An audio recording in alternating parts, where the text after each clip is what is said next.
Well, we've changed the clocks. We lost an hour. So can spring be far away? But before we get that far into the year, I want to check in with Jeremy Hauser and get an update on the team. I'm Patrice Sikora. And Jeremy, 2024, how's it been treating you and the team? 2024. It's amazing, right? It's already been 2 months in. By the time this airs, we're going to be almost the whole quarter in for the year. And it has been an incredible start to our year. I think last year we talked a lot about some of the success, some of the wins that our advisors were having. One thing to note within the advisors amongst our team, so we have the Advisor Mentorship Program.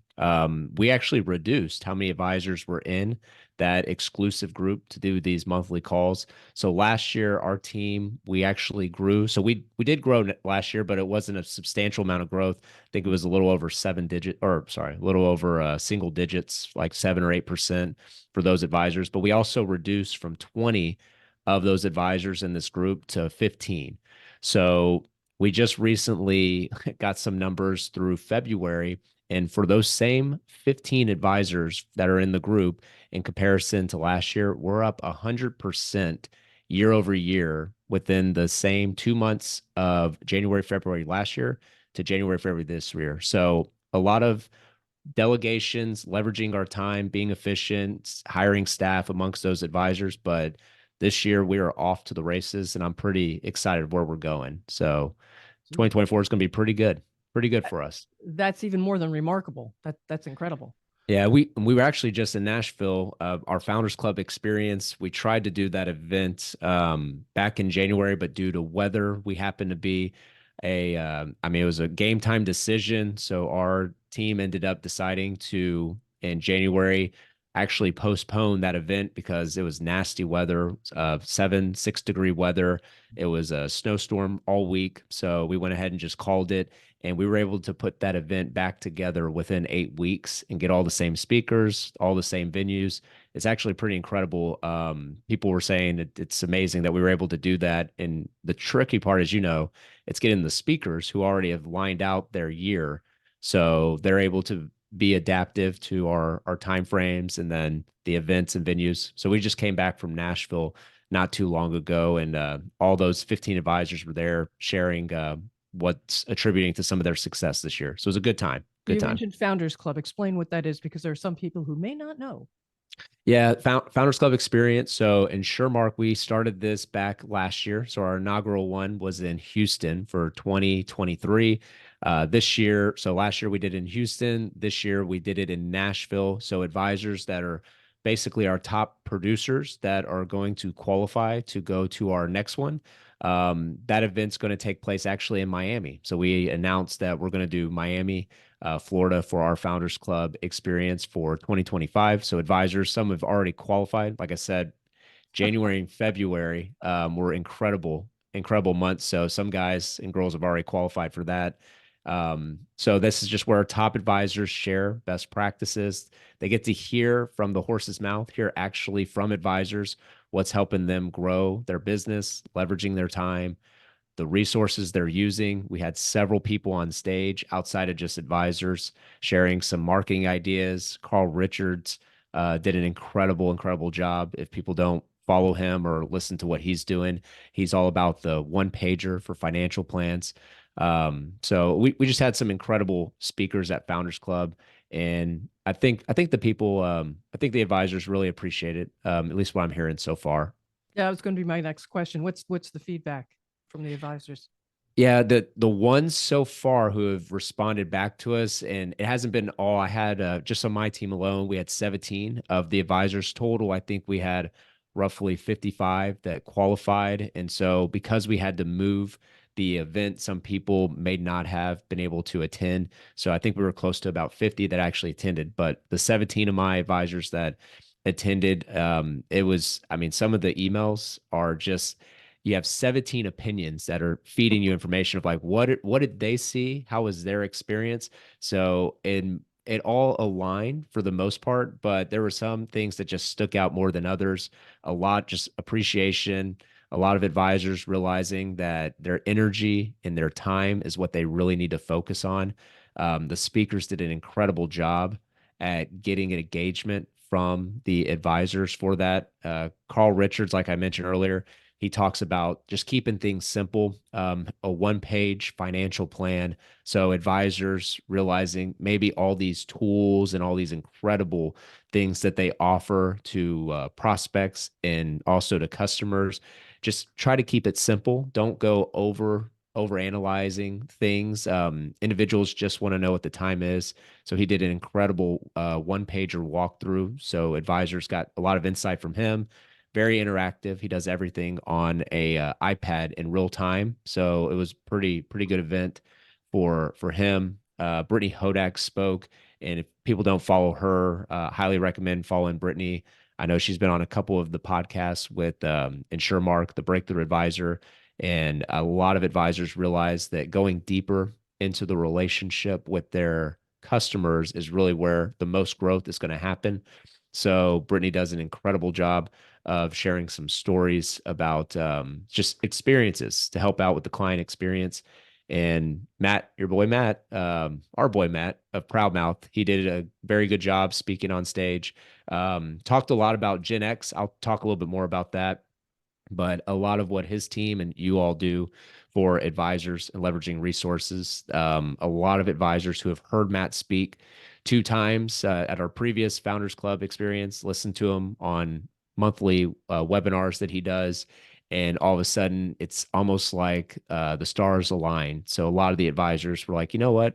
I need to leverage my time better, and maybe Matt can help me. So, and that's really attributes to just constantly same message, being consistent. Um, yeah, I mean, I could just ramble on and on about these people. Oh, and I definitely want to make a note. So there's a gentleman by the name, and I don't know if maybe you've heard him on a podcast or not. Dr. Kevin Elko, Patrice. Are you familiar with him? The name rings a bell. Where did I see it? Where did I hear it? Yeah. We just ELKO. Yeah, ELKO. Yep. Yeah. So Okay. so Dr. Elko, he actually is a sports psychologist, and I think out of everybody that spoke, and Matt joked because he spoke before Matt, and Matt was like, "Wow, y'all put me up after him." So What did he uh, talk about? uh, his presentation itself was titled "Wired to Win." So talking about more internally, just being functionality of just one of the quotes he had that I mean he had several quotes. Talks about how your mind is actually wired. Your mind is wired for safety, certain things that you do, your energy level, just making sure that if people are just not a good fit for you, or if it just you need to be very cautious and very just conscious of your time and where that time's going, because once you start really focusing on how important your time is, all of a sudden you just realize how much more you can get done, how much more when you just want to be from the core of your heart just doing right for others. It was just very strong. He's one of Nick Saban's for Alabama. They've won so many titles. He's been one of their sports psychologists for years during their runs of multiple national championships.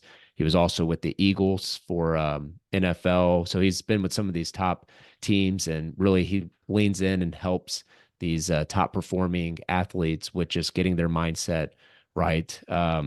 One thing he actually, so there's so many quotes that I'll probably quote throughout this, but one of the things that really stuck out to me that he quoted, which was, and this kind of goes to his story, is don't die with your dreams in you.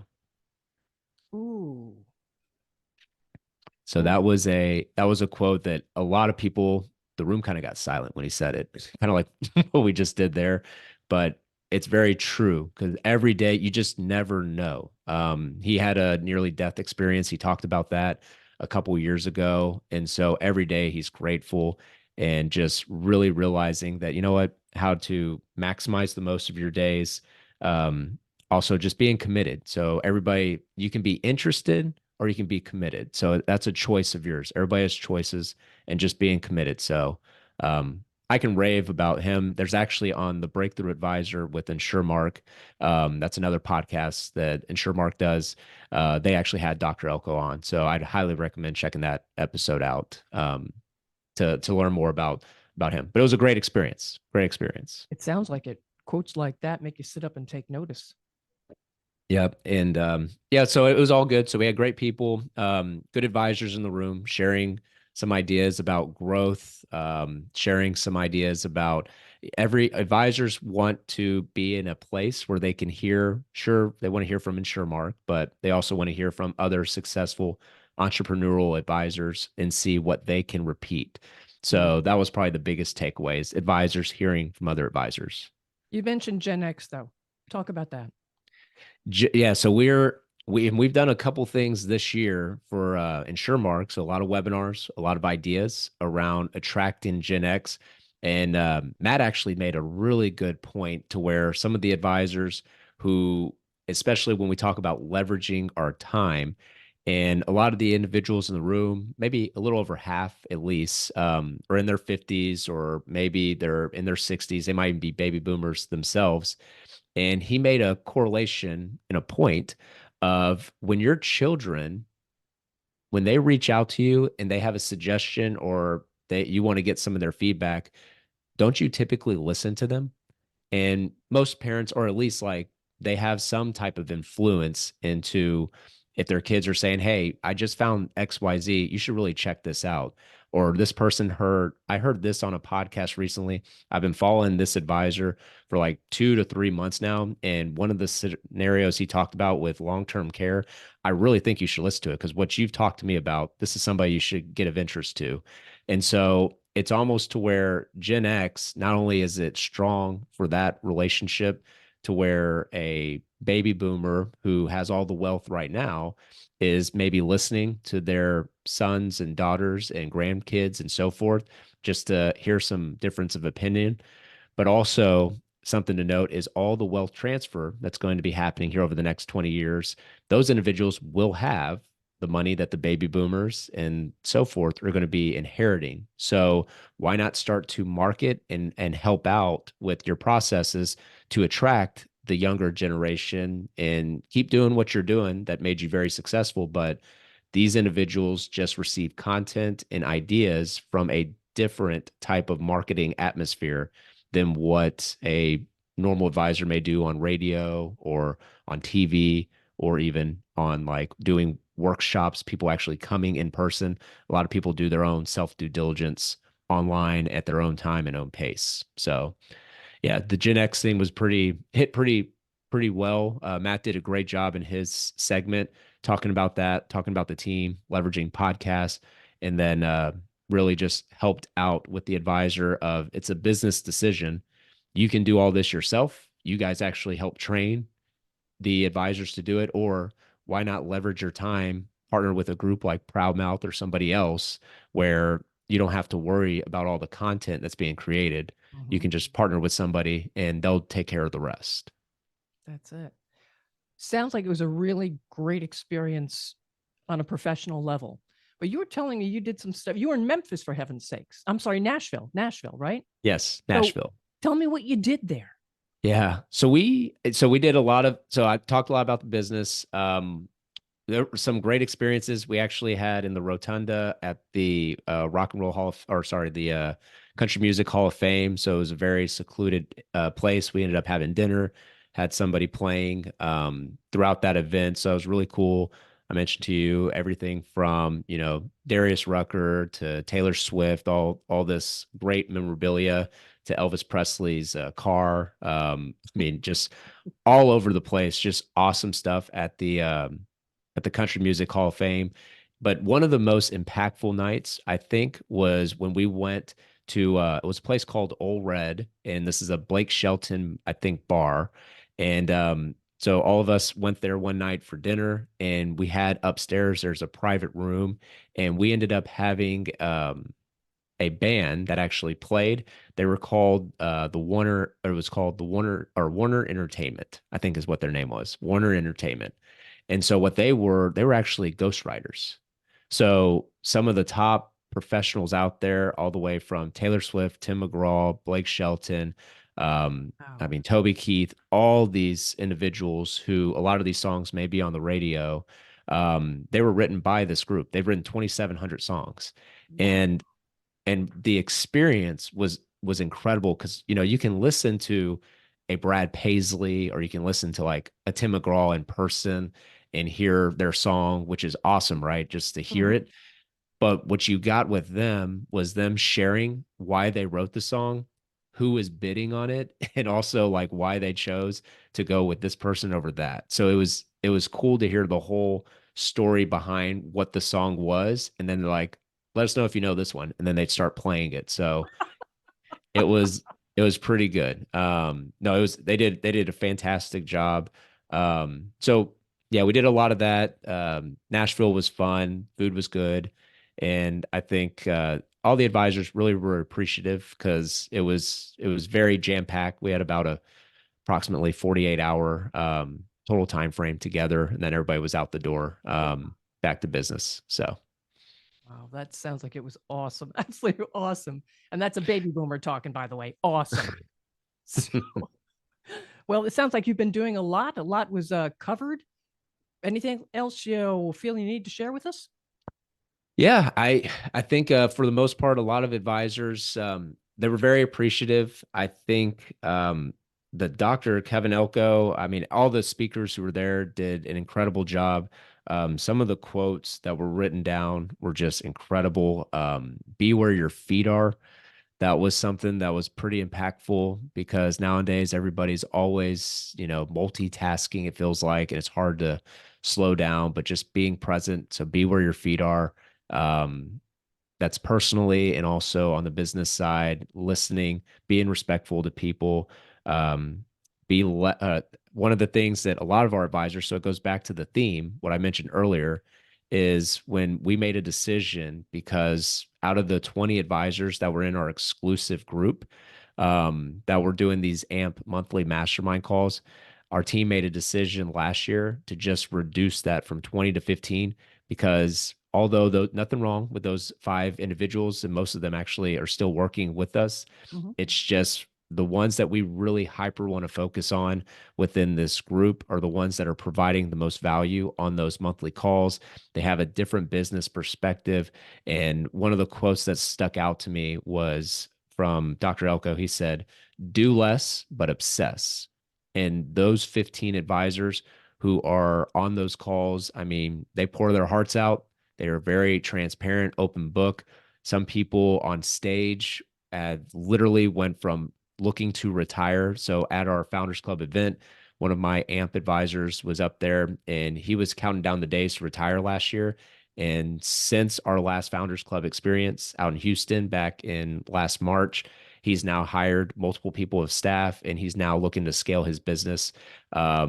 So we had other advisors go from 2 people on staff last year at our last Founders Club experience to now having 12 people Oh, on staff. So we're understanding where the market is right now. Our industry is a great opportunity for us to get in front of a lot of people and just protect so many individuals with the market of what it is, so much volatility. So with all the market volatility out there, our advisors want to make sure that they're leveraging their time more efficiently, and our team's helping them with the hiring process, staffing up, and running the right systems and processes. So looking forward to our event out in Miami for those advisors that qualify. It's going to be an incredible year. So I'm pretty excited about what's coming up and also a lot of guests on this show that I'll be bringing on to help continue to educate those that are checking out these episodes. fantastic. Well, Jeremy, how can advisors reach you? Gosh knows, I bet you there are lots of them out there saying, I got to talk to this man. Uh, we are located on LinkedIn, so you can find us at Jeremy Hauser. Just connect with us there. Follow us, YouTube as well. So Advisor Mentorship podcast is actually on YouTube as well. And then feel free to go to our website, advisormentorship.com. Set up a call with our team. You would just click on the Learn More button, and we'd love to chat with you because as we mentioned, our time is very precious, but we're looking for the right type of advisors. And just check out the page, listen to some of those videos and podcasts, and hopefully we're a good fit. All right. And those dreams, don't forget those dreams. So, advisors, this has been another Jeremy update. And when you follow this podcast, you are assured you won't miss any of his shows or his guests. So, don't forget to follow and also don't forget to share. Thanks for being with us.